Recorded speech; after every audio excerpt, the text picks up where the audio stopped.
कभी कभी जो चेहरा बाहर से जितना खूबसूरत और मासूम दिखाई देता है वो अंदर से उतना ही हैवानियत और खौफ से भरा हुआ होता है। ये लोग जितना अच्छा दिखावा करते हैं उससे कई ज्यादा अच्छी अदाकारी कर लेते हैं, पर कहते हैं ना कि झूठ कितना ही रंग बदल ले लेकिन सच की रोशनी पड़ते ही वो बिखर ही जाता है। तो नमस्कार साथियों, कैसे हैं आप? मैं हूँ आरजी, आज फिर एक नई घटना के साथ। वो रात के अंधेरे में नहीं बल्कि दिन के उजालों में कत्ल करती थी। वो दुश्मनों के नहीं बल्कि अपनों के कत्ल करती थी और हर किसी की मौत पर इतना रोती थी कि हर कोई उसे सहारा देने को मजबूर हो जाए। ये कहानी केरल की एक ऐसी कहानी है जो बहुत ही खौफनाक कहानियों में गिनी जाती है, जिसमें 14 साल बाद 6 लाशों ने कब्र से निकलकर अपने कत्ल होने की कहानी खुद ही बयां की। ये कहानी शुरू होती है केरल के पोनामट्टम परिवार से। ये पूरा परिवार केरल के कोझिकोटा कूड़ाथाई गांव में रहता है। ये परिवार सर्वगुण संपन्न परिवारों में गिना जाता है। इसकी छवि आसपास के एरिया में काफी अच्छी है। इस घर के मुखिया का नाम है टॉम थॉमस और इनकी पत्नी का नाम है अनम्मा थॉमस। अनम्मा थॉमस और टॉम थॉमस के 2 बेटे हैं, रोजो थॉमस और रॉय थॉमस। रोजो थॉमस और रॉय थॉमस इस समय कॉलेज की पढ़ाई कर रहे हैं। रोजो थॉमस को अपने कॉलेज की एक लड़की जोली अनम्मा जोसेफ से प्यार हो जाता है और वो जोली अनम्मा जोसेफ से अक्सर मिलने जुलने लगते हैं। फिर जोली अनम्मा जोसेफ को भी रोजो थॉमस से प्यार हो जाता है। एक दिन रोजो थॉमस अपने माता पिता से मिलवाने के लिए जोली को अपने घर ले आते हैं। माता पिता को जोली का स्वभाव काफी अच्छा लगता है। वो जोली के स्वभाव से काफी प्रभावित होते हैं। दरअसल जोली एक सुलझी हुई लड़की, धार्मिक प्रवृत्ति की लड़की और समझदार लड़की थी। इसलिए टॉम थॉमस और उनकी पत्नी अनम्मा थॉमस अपने बड़े बेटे की शादी जोली जोसेफ से करा देते हैं। शादी के बाद जोली अपने परिवार के सभी सदस्यों का बड़ा ही अच्छी तरह से ख्याल रखती है। इस घर में घर के जो भी छोटे बड़े फैसले होते हैं वो जोली की सास अनम्मा थॉमस लेती हैं। जोली का व्यवहार इतना अच्छा है कि घर में किसी ने भी जोली को कभी नाराज होते हुए या गुस्सा करते हुए नहीं देखा था। जोली बड़ी ही शांत किस्म की लड़की थी। कभी कोई आस पड़ोस में भी नहीं समझ पाया कि जोली को कभी गुस्सा भी आता है या जोली कभी किसी पर नाराज भी हो सकती है। इसलिए आस पड़ोस के लोग भी जोली के व्यवहार से काफी प्रभावित थे। दूर दूर तक कोई जोली की बुराई नहीं करता था। सभी जोली की समझदारी की मिसाल दिया करते थे। जोली डेली अपने काम को बड़ी ही ईमानदारी से करती थी और काम खत्म होने के बाद वो सुबह सुबह चर्च भी जाया करती थी। ये जोली का डेली का नियम था। कुछ दिन और बीते तो 2 साल बाद जोली ने एक बेटे को जन्म दिया। इधर जोली का देवर रॉय थॉमस अपनी पढ़ाई पूरी करके अमेरिका चला जाता है और वहीं उसे एक अच्छी नौकरी मिल जाती है। फिर वो अमेरिका में ही शिफ्ट हो जाता है। अब जोली की शादी को लगभग 5 साल हो चुके थे। इन 5 सालों में जोली ने अपने एक और बेटे को जन्म दिया। अब जोली जोसेफ और रॉय थॉमस की जिंदगी में उनके 2 बेटे थे। जोली की सास अनम्मा थॉमस की अचानक से तबीयत बिगड़ जाती है तो परिवार के परिजन जोली की सास को नजदीकी हॉस्पिटल में जाकर के भर्ती करा देते हैं। 4-5 दिन के रेगुलर इलाज के बाद जोली की सास ठीक हो जाते हैं और फिर उन्हें डॉक्टर उनके घर भेज देते हैं। घर आने के बाद जोली की सास लगभग 2 महीने तक काफी ठीक रहती हैं। फिर एक दिन सुबह जब वो टहल कर घर आती हैं और घर आकर मटन सूप पीती हैं। सूप पीने के बाद जोली की सास की अचानक से तबीयत काफी बिगड़ जाती है। परिवार के सदस्य इन्हें हॉस्पिटल ले जाते हैं, लेकिन हॉस्पिटल पहुंचते पहुंचते रास्ते में ही इनका दम टूट जाता है। हॉस्पिटल पहुंचने के बाद डॉक्टर इनकी बॉडी को देखते हैं तो कहते हैं कि इन्हें हार्ट अटैक आया था, इसलिए इनकी मौत हो गई। परिवार के सभी सदस्य इस मौत को एक साधारण मौत समझकर इनका अंतिम संस्कार कर देते हैं। घर के एक बड़े सदस्य की मौत हो जाने के बाद अब सारी जिम्मेदारी जोली के ससुर टॉम थॉमस पर आ जाती है। अब वो घर के छोटे बड़े फैसले टॉम थॉमस लेने लगते हैं। अब घर के सभी छोटे बड़े फैसले टॉम थॉमस लेने लगते हैं। टॉम थॉमस अभी अपनी पत्नी के सदमे को भुला नहीं पा रहे थे, लेकिन वक्त एक ऐसा मरहम है कि धीरे धीरे सभी जख्मों को भर देता है। अनम्मा थॉमस की मौत को अब लगभग 6 साल बीत चुके थे और धीरे धीरे परिवार के सभी सदस्य अनम्मा थॉमस की मौत को भुला चुके थे। अब 2008 शुरू हो चुका है और कुछ दिन पहले ही अनम्मा थॉमस की बरसी मनाई गई थी। तभी अचानक से टॉम थॉमस की तबीयत बिगड़ जाती है और परिवार के लोग उन्हें हॉस्पिटल ले जाने के लिए दौड़ पड़ते हैं। हॉस्पिटल पहुंचते पहुंचते ही टॉम थॉमस अपना दम तोड़ देते हैं, उनकी मौत हो जाती है। उनकी मौत को संदिग्ध अवस्था में देखते हुए डॉक्टर कहते हैं कि इन्हें जरूर हार्ट अटैक आया होगा, इसलिए अचानक से ही इनकी मौत हो गई। इस मौत को भी एक नेचुरल मौत मानकर अंतिम संस्कार इनका भी कर दिया जाता है। अब घर में दो अहम सदस्यों की मौत हो चुकी थी। अब धीरे धीरे समय के साथ काफी बदलाव भी हो चुका था। समय और आगे बढ़ता है, लेकिन परिवार के दो अहम लोगों की मौत हो चुकी थी। परिवार में अब काफी बदलाव हो चुका था। अब 2011 शुरू हो जाता है। अभी यह परिवार इन दो लोगों की मौत से उभर भी नहीं पाया था कि 2011 में रोजो थॉमस की मौत हो जाती है। दरअसल रोजो थॉमस खाना खाने के बाद बाथरूम गए थे और बाथरूम से वो बाहर आ ही नहीं पाए। बाथरूम का दरवाजा तोड़ा गया तो उनके शव को बाथरूम के अंदर से निकाला गया। जब उनके शव को देखा गया तो उनके मुंह से झाग निकल रहा था। झाग को देखते हुए अब रोजो थॉमस के मामा मैथ्यू को कुछ शक होता है कि ऐसा तो नहीं है किसी ने इन्हें जहर दे दिया है, इसलिए वो इस मौत को नेचुरल मौत नहीं मानते हैं और पुलिस को बुलाते हैं और रोजो थॉमस की बॉडी का पोस्टमार्टम करवाते हैं। पोस्टमार्टम करवाने के बाद पता चलता है कि इन्होंने कोई जहर लिया था और जहर के कारण इनकी मौत हो गई है। इस पर रोजो थॉमस की पत्नी जॉली कहती है कि ये काफी दिन से अपने बिजनेस के कामों से परेशान थे।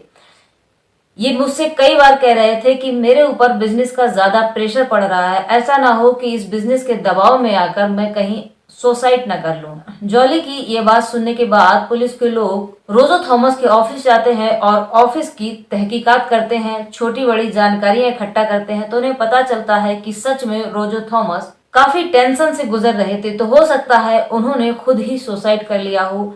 थोड़े लंबे समय तक ये कार्रवाई चलती है और इसके बाद इस केस की फाइल को बंद कर दिया जाता है। लेकिन मैथ्यू मामा इस फाइल को बार बार ओपन करवाने की फिराक में रहते हैं।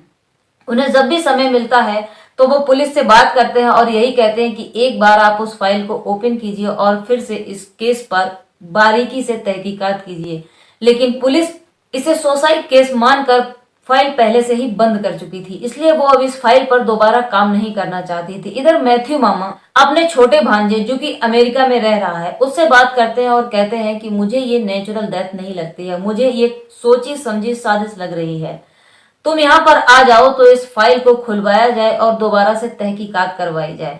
लेकिन इस समय जॉली के देवर के पास समय नहीं होता है, इसलिए वो अपने मामा से कहते हैं कि मामा आप कुछ समय के लिए रुकिए, मैं वहां थोड़े समय बाद आऊंगा और फिर इस फाइल की तहकीकात करवाऊंगा आकर के। धीरे धीरे ये समय टलता जाता है और 2014 शुरू हो जाती है। 2014 में एक दिन मैथ्यू मामा बिस्की पी रहे थे तो अचानक बिस्की पीते पीते वो गिर पड़ते हैं। उनके गिरने की आवाज को सुनकर जॉली तुरंत अपने मामा के पास आती है तो वो देखती है कि मामा जमीन पर फड़फड़ा रहे हैं, तड़प रहे हैं।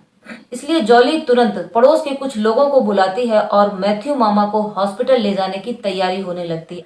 अभी मैथ्यू मामा हॉस्पिटल पहुंचे ही थे कि उनका हॉस्पिटल पहुंचने के बाद देहांत हो जाता है। अब डॉक्टर इन्हें भी हार्ट अटैक बता देते हैं और इनकी भी बॉडी का घर वाले अंतिम संस्कार कर देते हैं। धीरे धीरे करके इस परिवार में अब 4 मौतें हो चुकी थी और सभी मौतों को नेचुरल माना जा रहा था। तभी कुछ महीनों बाद 2014 में एक केस और होता है। जॉली के कजिन देवर साजू की एक 2 साल की बच्ची है जो जॉली के घर में खेलने के लिए आती है और वो पानी पीती है। पानी पीते ही वो तड़पने लगती है और तड़पते तड़पते उसकी मौकाए बारगात पर ही मौत हो जाती है। ये बात सुनते ही आसपास के पड़ोसी दंग रह जाते हैं। परिवार में काफी शोक होता है कि एक 2 साल की बच्ची पानी पीते पीते कैसे मर गई। अब गांव और पड़ोस में ये चर्चाएं होने लगी कि लगता है जॉली का परिवार कोई शापित परिवार है, इनके परिवार पर किसी बुरी आत्मा का साया है, इसलिए एक एक करके परिवार के सभी सदस्य इस परिवार को छोड़कर जा रहे हैं। ये अफवाह धीरे धीरे बढ़ती ही जा रही थी, लेकिन जब ये अफवाह अमेरिका में बैठे जॉली के देवर के कानों में पड़ती है तो वो इस बात पर भरोसा नहीं करते हैं। अब उन्हें अपने मैथ्यू मामा की बातें याद आती हैं। वो समझ जाता है कि कहीं न कहीं इस परिवार में कोई तो ऐसा है जो प्लानिंग करके उसके परिवार को धीरे धीरे खत्म कर रहा है। अभी इन 5 मौतों से परिवार अच्छी तरह उभर भी नहीं पाया था कि 2016 में साजू की पत्नी सीली की मौत हो जाती है। ये सारी मौतें संदिग्ध तरीके से हो रही थी। मौत किस कारण से हुई थी कोई नहीं जानता, क्योंकि ये सारी मौतें एक असाधारण मौतें थी। इन लोगों को कोई बीमारी भी नहीं थी, कोई समस्या भी नहीं थी और डॉक्टर इन्हें मात्र हार्ट अटैक कह करके टाल देता था। सिली की मौत के बाद जॉली अपने कजिन देवर के साथ शादी करने की बात करती है। इधर साजू भी अपनी पत्नी और अपनी बेटी को खो चुका था। साजू भी इस विवाह के लिए हाँ कर देता है। अब दोनों विवाह के बंधन में बंध जाते हैं। जब ये बात अमेरिका में बैठे जॉली के देवर को पता चलती है तो उसका दिमाग घूमने लगता है। अब उसे लगता है कि कहीं न कहीं इस केस में कुछ ऐसा है जो वो छोड़ रहा है। वो घर के सभी सदस्यों की मौत को बारी बारी करके दोहराता है और फिर सोचता है कि इन सभी सदस्यों की मौत से सबसे ज्यादा फायदा किसे होगा। तो जॉली के देवर का शक सिर्फ दो आदमियों पर जाता है। पहला उसकी खुद की भाभी जॉली पर, जिसने अभी अभी साजू से शादी की है, और दूसरा शक साजू पर जाता है क्योंकि उसके बीवी बच्चे मर चुके थे और बीवी बच्चों के मरने के बाद उसने 7-8 महीने इंतजार भी नहीं किया, जॉली से शादी कर ली।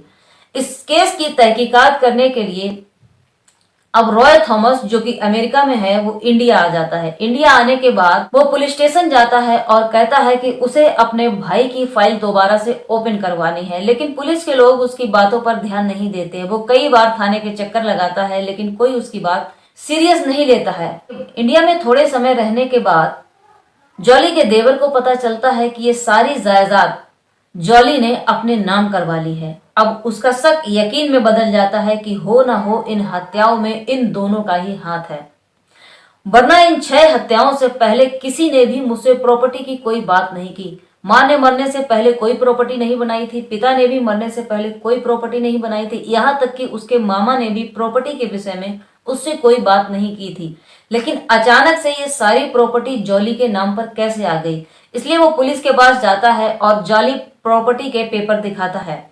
पुलिस के लोग इसे प्रॉपर्टी का केस समझते हैं और कहते हैं कि ये प्रॉपर्टी के चक्कर में दोबारा से फाइल ओपन करवाना चाहता है, इसलिए वो दोबारा से आए हुए रॉय थॉमस की बातों पर भरोसा नहीं करते हैं और केस ओपन नहीं करते हैं। अब रॉय थॉमस खुद बारीकी से इस केस की तहकीकात अपने तरीके से करता है।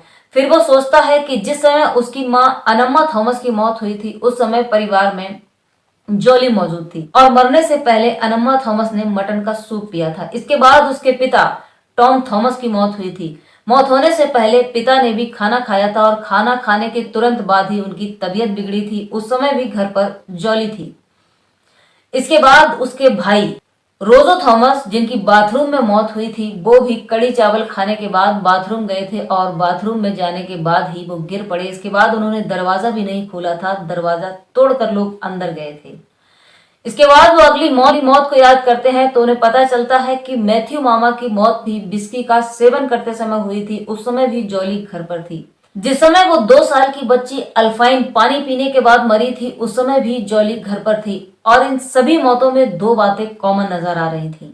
पहला ये कि सभी मौतों में जॉली घर पर ही थी और दूसरा ये सभी 6 की 6 मौतें कुछ ना कुछ खाने के बाद ही हुई थी। अब कहीं ना कहीं रॉय थॉमस का दिमाग काम कर रहा था और बार बार यही गवाही दे रहा था कि ये 6 मौतों में सिर्फ और सिर्फ उसकी भाभी जॉली थॉमस का हाथ है। इसलिए अब वो पुलिस स्टेशन नहीं जाता है बल्कि सीधे एक बड़े अधिकारी से जाकर के बात करता है। इस पर वो अधिकारी सोचते हैं कि एक एनआरआई है, क्यों ना इसकी मदद की जाए। अब एनआरआई की बातों को ध्यान में रखते हुए आला अफसर उसके भाई रोजो थॉमस की फाइल को ओपन करते हैं। पोस्टमार्टम की रिपोर्ट में पता चलता है कि रोजो थॉमस ने जहर लिया था, लेकिन कौन से जहर का इस्तेमाल किया गया ये खुलासा नहीं हुआ। इसलिए अब पुलिस की टीम उस हॉस्पिटल में जाती है जहां पर उस डेड बॉडी का पोस्टमार्टम किया गया था। वहां जाकर के पता चलता है इनकी बॉडी में साइनाइड जहर पाया गया था। इधर जॉली दावा कर रही थी कि वो एनआईटी कॉलेज की प्रोफेसर है, लेकिन छानबीन के दौरान वो एनआईटी कॉलेज की प्रोफेसर निकलते ही नहीं है, बल्कि ग्रेजुएशन की सेकेंड ईयर में ही उसने अपनी पढ़ाई छोड़ दी थी। अब जॉली का दूसरा झूठ भी पुलिस के सामने आ चुका था। अब पुलिस इस बात को और भी गहराई से लेती है। अब पुलिस अपने साथ एक मीडिया की टीम लेती है और बकायदा कब्रिस्तान जाती है जहां पर थॉमस परिवार की बॉडी दफन थी। एक के बाद एक करके पूरी 6 की 6 बॉडियों को निकाला जाता है और फिर 6 बॉडियों को पोस्टमार्टम के लिए भेज दिया जाता है। इन 6 बॉडियों में से 3 डेड बॉडियों में साइनाइड जहर मिलने की पुष्टि हो जाती है। बाकी की 2 बॉडियों में साइनाइड जहर की पुष्टि नहीं मिलती है क्योंकि वो शव काफी पुराने हो चुके थे। इसके बाद अब पुलिस साजू पर अपना दबाव बनाती है। हालांकि कहीं कहीं न्यूज से पता चलता है कि साजू भी इस साजिश में शामिल था और कहीं कहीं न्यूज में ये बताया गया है कि साजू इस साजिश में शामिल नहीं था। उसे खुद नहीं पता था कि उसकी बेटी अल्फाइन और उसकी पत्नी सिली की मौत कैसे हुई है। लेकिन वो अब घर में अकेला था, तन्हा था, इसलिए अपने अकेलेपन को दूर करने के लिए वो जॉली अम्मा जोसेफ से शादी कर लेता है। अब साजू से पूछताछ करने के बाद पुलिस जॉली अम्मा जोसेफ को हिरासत में लेती है और बड़ी ही सख्ती के साथ पूछताछ करती है। कुछ दिन सख्ती के साथ पूछताछ करने के बाद जॉली अम्मा जोसेफ टूट जाती है और फिर सारी योजनाबद्ध तरीके से पुलिस को बात बता देती है कि एक एक करके इन 14 सालों में उसने ही 6 हत्याएं की हैं। इसके बाद पुलिस इन हत्याओं के पीछे का रीजन जानना चाहती है कि आखिर उसने ये हत्याएं की क्यों हैं। तो जॉली बताती है कि जब घर में वो शादी करके आई थी तो उसने देखा था कि इस घर में सबसे ज्यादा रुतबा उसकी सास अनम्मा थॉमस का था। उनके कहने पर ही सारे घर के कामकाज होते थे। उसके मन में ये लालच आ गया कि क्या ये रुतबा इस घर में उसका नहीं हो सकता है, इसलिए उसने सबसे पहले अपनी सास अनम्मा थॉमस को रास्ते से हटाया। अनम्मा थॉमस के मरने के बाद अनम्मा थॉमस का सारा रुतबा, सारी जिम्मेदारी टॉम थॉमस के ऊपर आ जाती है और टॉम थॉमस ये फैसला लेते हैं कि वो अपनी प्रॉपर्टी अब अपने बेटों में बांटना चाहते थे। लेकिन जॉली ये नहीं चाहती थी कि ये प्रॉपर्टी 2 हिस्सों में या 3 हिस्सों में बंट जाए। जॉली ये प्रॉपर्टी पूरी अपने पास रखना चाहती थी, इसलिए उसने अपने ससुर टॉम थॉमस को भी रास्ते से हटा दिया। रोजो थॉमस से उसने शादी तो की थी सिर्फ प्रॉपर्टी के लिए। दरअसल वो रोजो थॉमस को पसंद नहीं करती थी, वो पसंद करती थी तो अपने कजिन देवर साजू को, और ये बात शायद साजू को भी पता नहीं थी कि जॉली उसे पसंद करती थी। इसलिए उसने रोजो थॉमस को अपने रास्ते से हटाया ताकि वो साजू से शादी कर सके। रोजो थॉमस की मौत के बाद उसके मामा मैथ्यू बार बार रोजो थॉमस की फाइल को ओपन करवा रहे थे। अब जॉली को ये डर लग रहा था कि कहीं ये फाइल दोबारा ओपन हो गई तो उसके साइनाइड वाले जहर की बात सबके सामने आ जाएगी और वो पकड़ी जाएगी। इसलिए वो अब प्लान बनाती है कि मैथ्यू मामा को भी अब रास्ते से हटाना है और प्लान के अनुसार उनकी बिस्की में साइनाइड देकर वो उन्हें भी अपने रास्ते से हटा देती है। अब जॉली एक एक करके अपने घर के सभी रास्तों को हटा चुकी थी। अब उसका सारा रास्ता साफ हो चुका था, लेकिन वो साजू से शादी करना चाहती थी और साजू की एक बेटी और एक पत्नी थी, इसलिए साजू जॉली से शादी नहीं कर सकता था। जॉली से शादी करने के लिए जॉली ने सबसे पहले रोजो की 2 साल की बेटी को रास्ते से हटाया पानी में साइनाइड देकर। उसके बाद उसने 2016 में साजू की पत्नी सिली को भी साइनाइड देकर के मार दिया। जब साजू अकेला हो गया तो जॉली ने साजू से विवाह प्रस्ताव रखा और साजू इस बात के लिए तैयार हो गया। जॉली ने 2017 में साजू से शादी की थी और पुलिस ने 2009 में जॉली को गिरफ्तार कर लिया।